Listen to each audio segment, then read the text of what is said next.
서로 민 믿음의 본질. 여러분은 먼저 생각함으로써, 진리를 들음으로써, 그리고 이해함으로써 기독교인이 됩니다. 그것이 바로 복음을 전하고 하나님의 말씀을 전하는 이유입니다. 하나님의 말씀이 사람의 마음속으로 들어가 이미 그 안에 있는 것들과 상호작용하기 시작합니다. 그 생각하는 과정을 지각이라고 부르지만 지각 그 자체가 믿음이 될 수는 없습니다. 무언가를 안다는 것만으로는 믿음이 아닙니다. 거기에 행동의 두 번째 요소인 설득을 더해야 합니다. 첫 번째는 여러분의 지성과 관련이 있고 두 번째는 여러분의 감정과 관련이 있습니다. 여러분은 그 진리에 감정적으로 애착을 갖게 되고 그것에 대해 생각하게 되며 그것이 마음을 움직이기 시작합니다. 믿음이 아무리 많아도 믿음의 대상이 믿을 만한 가치가 없다면 그 믿음은 중요하지 않습니다. 얼마나 많은 믿음을 가졌느냐가 아니라 예수님을 얼마나 아느냐가 중요합니다. 지붕 위의 남자 이야기. 옛날에 TV 안테나를 고치려던 남자가 지붕에서 미끄러져 3층 높이의 처마 끝에 매달리게 된 이야기가 있습니다. 그는 아래를 내려다보며 "거기 누구 도와줄 사람 없어요?" 라고 소리쳤지만 아무런 대답이 없었습니다.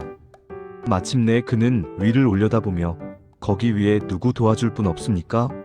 라고 소리쳤습니다. 그러자 하늘에서 깊고 울리는 목소리가 들려왔습니다. "믿고 손을 놓아라." 잠시 생각한 뒤 겁에 질린 남자가 소리쳤습니다. "거기 위에 도와줄 다른 사람 없나요?" 저는 이 이야기를 좋아하는데 대부분의 사람이 믿음 신앙을 제외한 모든 것을 기꺼이 시도하려 한다는 사실을 보여주기 때문입니다. 믿음의 정의 히브리서 11장 1절. 믿음은 바라는 것들의 실상이요 보이지 않는 것들의 증거입니다. 실상으로 번역된 단어는 확신이나 실현으로 번역하는 것이 가장 좋습니다. 문자 그대로 저자는 믿음은 바라는 것들의 실현이라고 말하고 있습니다. 그러므로 믿음은 모호하거나 불확실한 것이 아니라 구체적인 확신입니다. 그것은 미래의 실제에 대한 현재의 확신입니다. 불신자에게는 보는 것이 믿는 것이지만 신자에게는 믿는 것이 보는 것입니다.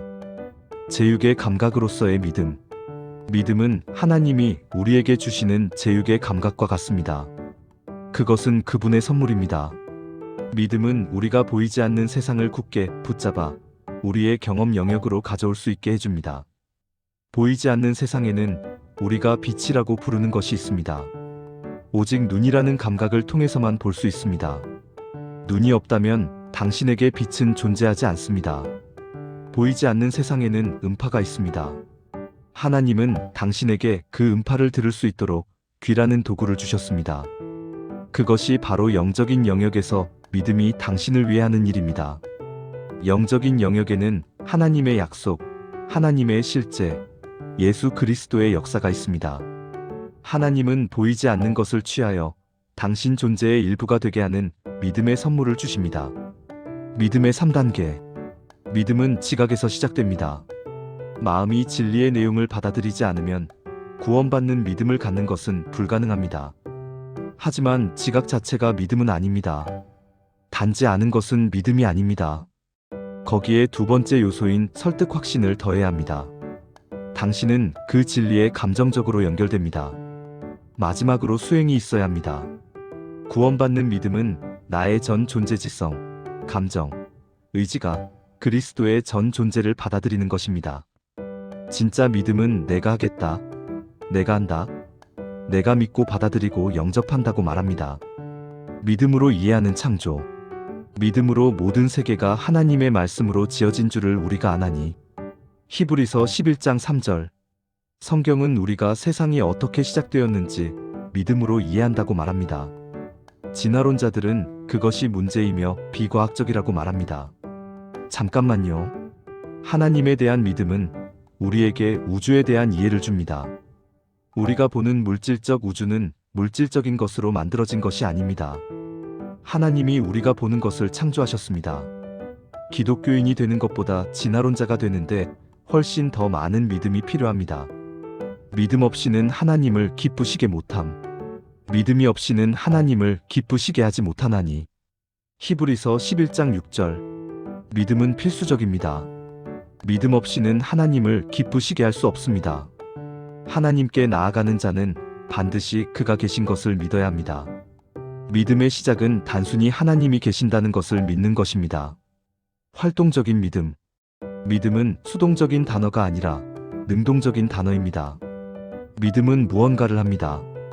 히브리서 11장의 예시들 믿음은 올바른 제사를 드리고 하나님과 동행하게 하며 방주를 짓고 믿음은 행동합니다. 믿음이 없다면 당신은 아무것도 가진 것이 아닙니다. 믿음 없이는 하나님을 기쁘시게 할 수 없기 때문입니다. 결론. 하나님께 당신의 믿음을 활성화해 달라고 구하십시오. 주 하나님, 오늘 저에게 믿음을 주셔서 당신의 약속을 믿고 예수 그리스도를 통해 영생을 얻게 하옵소서라고 말하십시오. 믿음의 발걸음을 내딛고 하나님께서 당신의 삶에서 무엇을 하시는지 지켜보십시오.